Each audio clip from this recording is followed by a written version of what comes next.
ये तो बड़ा अजीब सा पत्थर है, फॉसिल लग रहा है ये। इसके अंदर ये देखें, इस तरह बाकायदा को ब्रांचेस हैं और अजीब सीन है इसका। ये देखें सर, ट्रैक ऐसा था, मुझे नहीं, मैं समझ नहीं, मेरा दिमाग प्रोसेस नहीं कर पा रहा कि मैं वापस कैसे जाऊंगा। ना मेरे पास छड़ी, ना हमारे पास रस्सा, अलबत्ता मौत का फरिश्ता हमारे साथ है।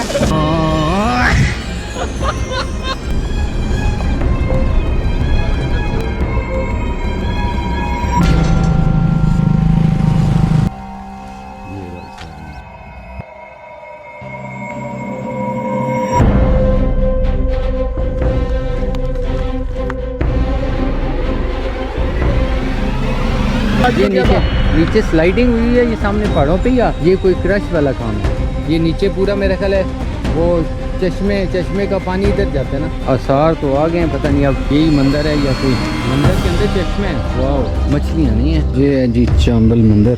इधर आ जाए जी मंदिर। कोई एक बंदा और आए, लाइट लगाए, लाइट।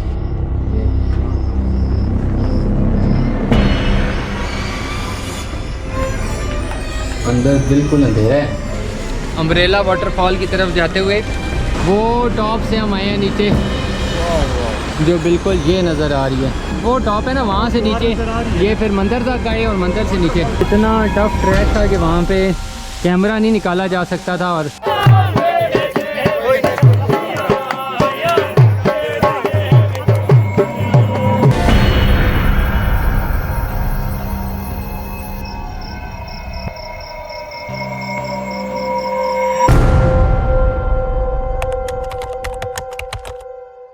हेलो एंड अस्सलाम वालेकुम viewers, welcome back to our channel.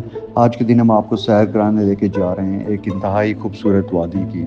उस वादी का तारुफ मैं आपसे क्या करवाऊँ, आप खुद देख लेंगे वीडियो में। वो इस वादी में दूर दूर तक झीलें हैं पानी के, और पानी के छोटे छोटे तालाब हैं, बेशुमार नदियां हैं, इस बेशुमार पहाड़ियां हैं, सरसब्ज हरे भरे खेत हैं, राइट। और इस वादी का नाम है सून वैली, जिसे हम सून केसर के नाम से जानते हैं। हमारी मंजिल थी सून वैली में, सून वैली टूर्स के नाम से एक एहसान अमान साहब यहाँ पे, उन्होंने एक कैंपिंग गाला रखा था। और कैंपिंग गाला जो है वो उसमें एक रात का स्टे था हमारा। और कैंपिंग गाला के लिए हमने इस्लामाबाद से अपना सफ़र शुरू किया। तकरीबन दिन 2 बजे मोटरवे इस्लामाबाद से हमने अपना सफ़र शुरू किया, और बलकसर इंटरचेंज से होते हुए हम तलागंग आ गए।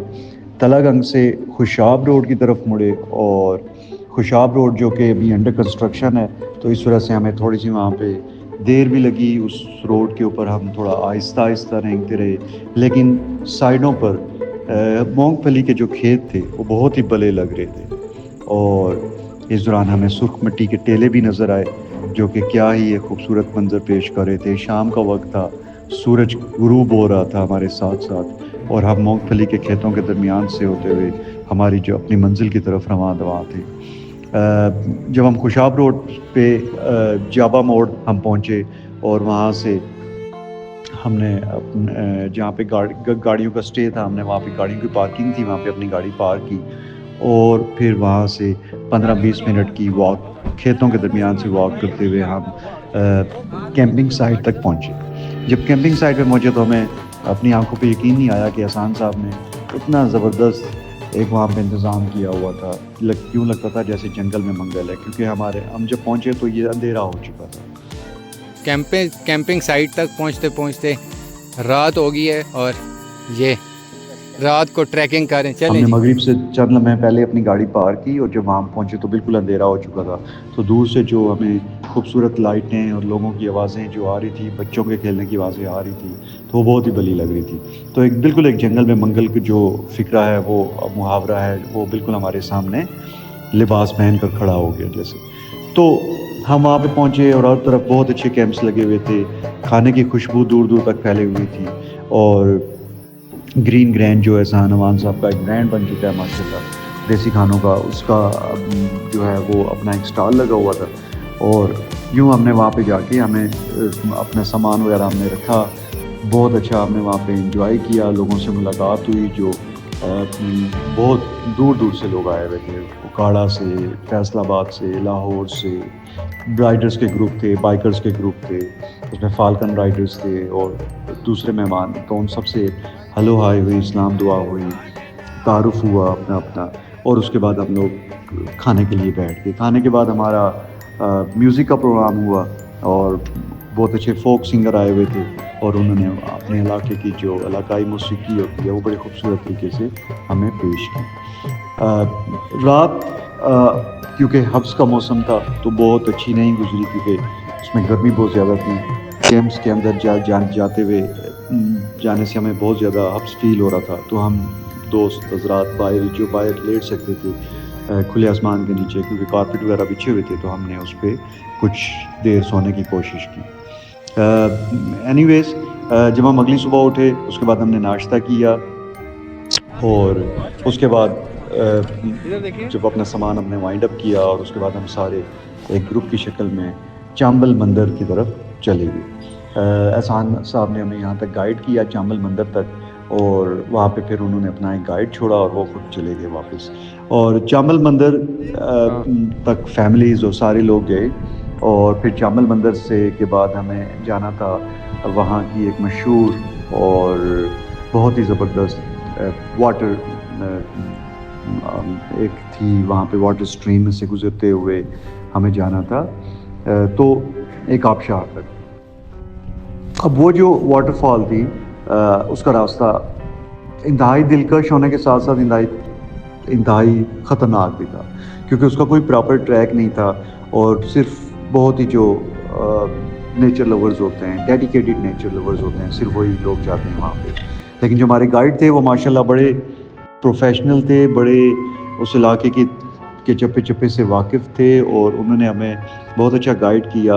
आल्दो हमने उनका बड़ा जो है उनको हम तंग करते रहे कि कितना रह गया, और लेकिन वो हमें झाड़ियों से कांटों से गुजारते हुए पानी के साथ साथ इस चीज़ का वो ख्याल रखते रहे कि शायद हमें पानी के दरमियान से ना गुजरना पड़े, क्योंकि वो स्लिपरी पत्थर होते हैं और तो इसलिए ताकि कहीं कोई नुकसान ना हो।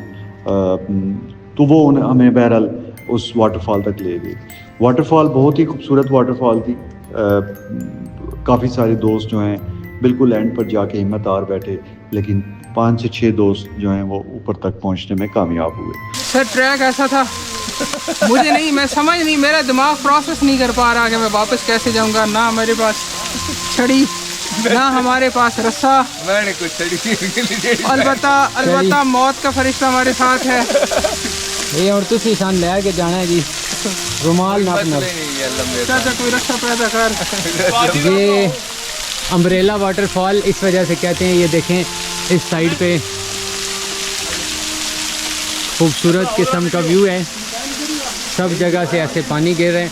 और जिस तरह वहाँ पे हज़ारा वाली है अम्ब्रेला वाटरफॉल, उसी तरह ये भी है।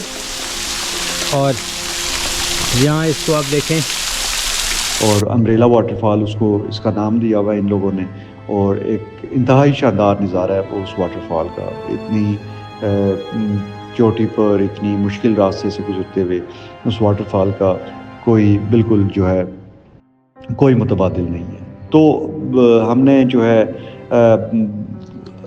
वहाँ वाटरफॉल की और फिर हमने जब वो हाइकिंग की और फिर उसके बाद हमने वापसी का सफ़र शुरू किया। वापसी के सफ़र में जब वापसी के सफ़र में फिर जो भाई ऊपर तक नहीं पहुँच सके थे वो फिर वहाँ पे नहाते रहे, क्योंकि पानी बेशुमार था। बड़ी मज़े की जो है वो नदी चल रही थी। तो लोग जो भाई नहीं भी पहुँच सके उन्होंने भी बिल्कुल जी भर के जो है उसको एंजॉय किया। वापसी का सफ़र बहुत टफ था, स्टीप हाइक थी, लेकिन हम सारे दोस्त बिल्कुल आराम से चलते चलते अपनी मंजिल तक पहुँचे, किसी को कोई मसला नहीं हुआ। हमने बहुत ज़्यादा एंजॉय किया और जब हम वापस पहुँचे तो ऑलमोस्ट 3 बज चुके थे और फिर यूँ हमने वापसी का सफ़र शुरू किया।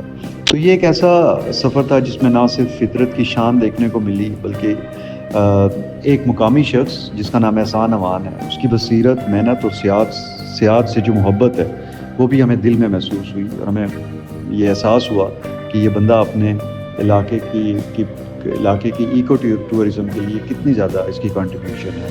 और ये पिछले कई सालों से यहाँ पे कैंपिंग गाला मुनक़्क़िद करवा रहा है, जिसमें बच्चे आते हैं, बड़े आते हैं, बूढ़े आते हैं, जवान आते हैं, फैमिलीज़ आती हैं और वो लोग एंजॉय करते हैं। तो एहसान अमान ने एक बड़ा अच्छा एक मेला सजाया हुआ था शहर की जो ज़िंदगी है उससे बहुत दूर, देहात की सादा सी और पुरखलूस ज़िंदगी की एक झलक एहसान अमान ने हमें दिखाई, जिसके लिए एहसान अमान का बहुत शुक्रिया। और यूँ हमारा ये सफ़र एक बड़ा यादगार सफ़र रहा। उम्मीद है आपको ये पसंद आएगा। शुक्रिया।